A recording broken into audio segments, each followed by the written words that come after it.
Beneath the golden sands of Egypt, where time itself seems to sleep, lie stories that the world has almost forgotten. The monuments we see today are the towering pyramids of Giza, the temples of Luxor, the mysterious Valley of the Kings. They whisper the names of mighty rulers like Ramses, Khufu, and Tutankhamun. But for every pharaoh whose name echoes through eternity, there are many more whose legacies have faded into dust. These are the forgotten pharaohs of Egypt, rulers who once commanded armies, raised temples to the gods, and shaped the destiny of a civilization that stood at the dawn of history. Yet time, war, and the sands have conspired to erase their memory. Our story begins more than 5,000 years ago, in a land divided by the lifeblood of the Nile River. Before Egypt was united under one crown, dozens of kings ruled small regions, each claiming divine favor and power. Their names were written on shards of pottery, carved into rough stone,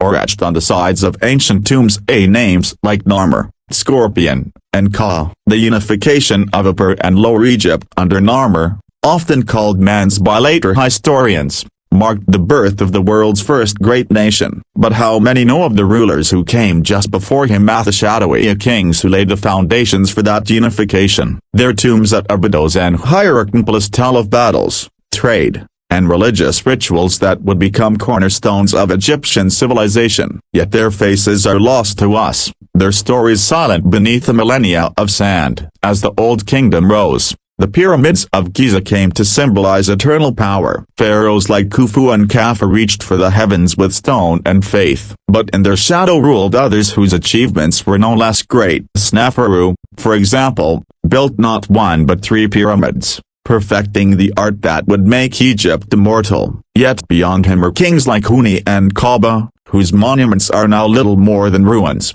their names barely surviving on broken stone. They ruled in times of experimentation, of architectural innovation, and of a young nation finding its identity. The people who built their tombs lived with hope in the divine cycle of life and death, believing their kings were living gods. And yet, for all their power, these pharaohs could not command eternity. Erosion, theft, and time stripped away their glory, leaving behind only fragments for us to piece together. Then came the first great collapse, the first intermediate period. The unity of Egypt broke apart, and chaos reigned. The mighty Old Kingdom crumbled as local governors, called nomarchs, seized power. In this age of division, pharaohs became little more than regional warlords. Names like Mentuhotep, and Mentuhotep may not ring familiar, but they were men of resilience. Mentuhotep II, from Thebes, eventually reunited Egypt, ending over a century of fragmentation. He deserves to stand beside the most famous rulers in history,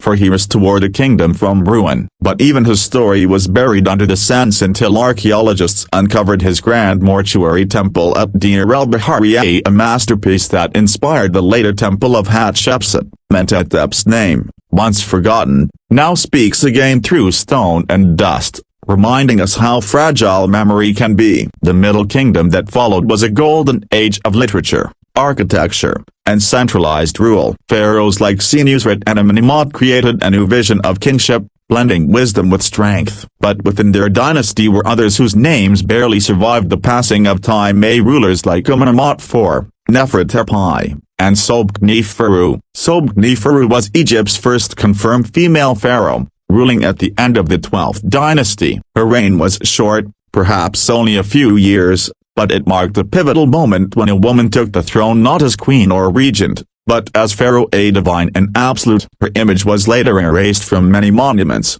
her achievements overshadowed by the male rulers who came before and after. Yet she represents a spark of courage in a world dominated by tradition, one of the forgotten lights of Egypt's long story. As centuries passed, Egypt entered its second intermediate period, an era of invasion and confusion. Foreign rulers known as the Hyksos came from the north, bringing new technologies like the horse and chariot. For a time, they ruled parts of Egypt, while native pharaohs clung to power in Thebes. Names like Kamos and Seqenenre Tao appear in broken hieroglyphs, but their courage echoes across millennia. Seqenenre Tao's mummy, discovered in the 19th century, reveals a skull crushed in battle, perhaps the very moment he fought to free his land from the Hyksos. His son, Amos I, finally drove the invaders out, founding the new kingdom. Egypt's most glorious era. Yet without the bravery of these almost forgotten kings, that triumph would never have come. In the New Kingdom, Egypt reached its zenith, an empire stretching from the Euphrates to the Sudan. Pharaohs like Thutmose III, Akhenaten, and Ramses II are well known, their temples still standing tall, but in their shadows lie others, rulers whose names were nearly lost to time. Thutmose II, for example, ruled briefly and died young, his reign almost erased by his powerful wife, Hatshepsut. Hatshepsut herself, one of the most remarkable leaders in history, would later be systematically erased by her own stepson, Thutmose III, who sought to remove her from all records. For centuries, her statues were smashed, her images defaced. It was as though history itself had conspired to forget her. Yet her grand temple at Deir el-Bahari, rediscovered by archaeologists in the 19th century, brought her story back to life. Today we know her as the woman who ruled Egypt not through force, but through wisdom, diplomacy, and art. Once forgotten, she now stands again among the giants of history. Then there was Akhenaten, a king who dared to change the very soul of Egypt. He rejected the traditional gods and built an entirely new religion devoted to the sun disk, Aten. He moved the capital to a new city, Amarna, and reshaped art, culture, and theology. But after his death, his revolution was crushed, his city abandoned, and his name condemned. For centuries, he was known only as the heretic king. His successors, including the boy king Tutankhamun, restored the old gods and erased Akhenaten's memory. Ironically, it was Tutankhamun I, once a minor, forgotten pharaoh, whose intact tomb, discovered by Howard Carter in 1922, made him the most famous of them all. His treasure-filled resting place opened a window into the lost world of ancient Egypt, reminding humanity that even the forgotten can be reborn in memory. After the glory of the New Kingdom came another decline. At the Third Intermediate Period, Egypt fractured once more, ruled by rival dynasties and foreign powers. The names of pharaohs from this era, Shoshenq, Taklot, Issa or Khane, are barely known outside scholarly circles. They were often of Libyan descent, blending Egyptian tradition with new influences. Their temples still stand in fragments at Tanis, Bubastis, and Thebes. Shoshenq, in fact, is mentioned in the Bible as Shishak, the pharaoh who invaded Jerusalem. Yet despite this historical link, few today recognize his name. His dynasty ruled for more than a century, maintaining Egypt's dignity in a changing world. Later still came the Kushite kings from Nubia and the so-called Black Pharaohs of the 25th dynasty. From their capital at Napata, in what is now Sudan, they marched north to reunite a divided Egypt under one crown. Kings like Pi, Shebaka,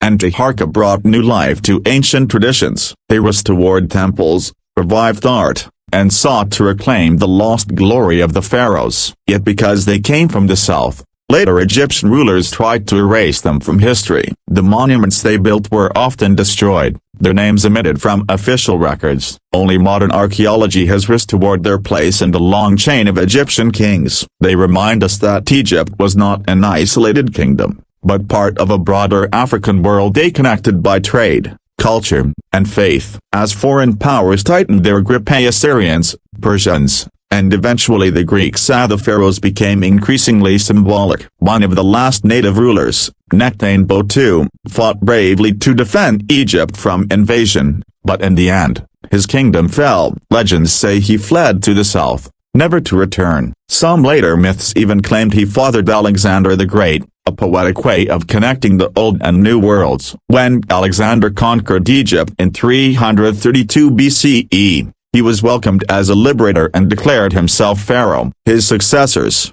the Ptolemies, ruled for nearly 3 centuries, blending Greek and Egyptian traditions. But even among them were forgotten figures, rulers like Ptolemy VIII, nicknamed Physcon, whose cruelty led to rebellion, and Cleopatra II, overshadowed by the later, more famous Cleopatra VII. Each of these figures carried the fading torch of an ancient legacy, keeping alive the illusion of divine kingship in a world that had moved beyond it.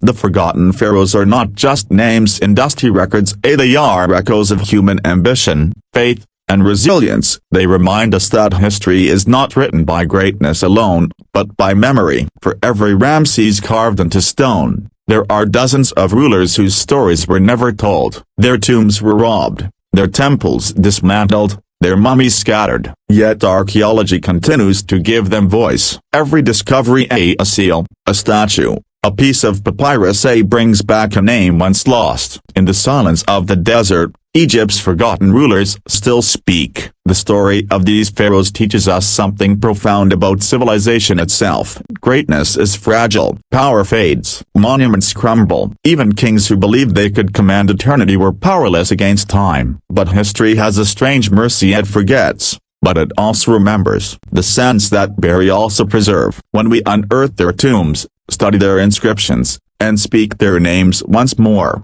we give them a kind of immortality that no pyramid could guarantee. Imagine walking through the ruins of an ancient temple, the hieroglyphs half erased by wind and sand. You see the faint outline of a Kartacha, the royal name once surrounded by glory. The symbols are almost gone, yet the story still breathes beneath your fingertips. That is the essence of Egypt's forgotten pharaohs. They are the half-heard whispers of eternity, the flickering light of a world that refuses to die.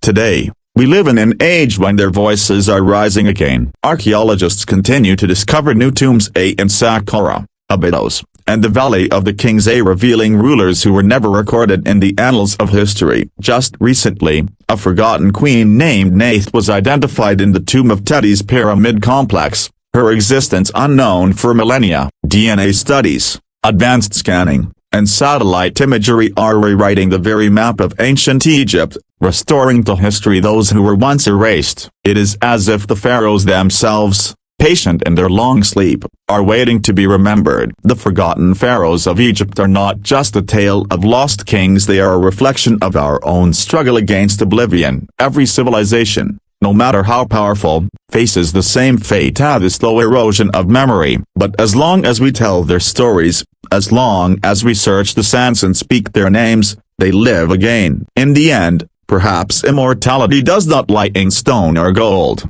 but in remembrance. And so, as the sun sets over the Nile, casting its last light over broken temples and silent tombs, we can almost hear them, the whispers of kings and queens whose names once ruled the world. They speak not of conquest or wealth, but of time itself. The forgotten pharaohs remind us that to be remembered is the truest form of eternity. And through us, through every word, every story, every discovery, they rise once more from the sands of time, no longer forgotten, but forever remembered.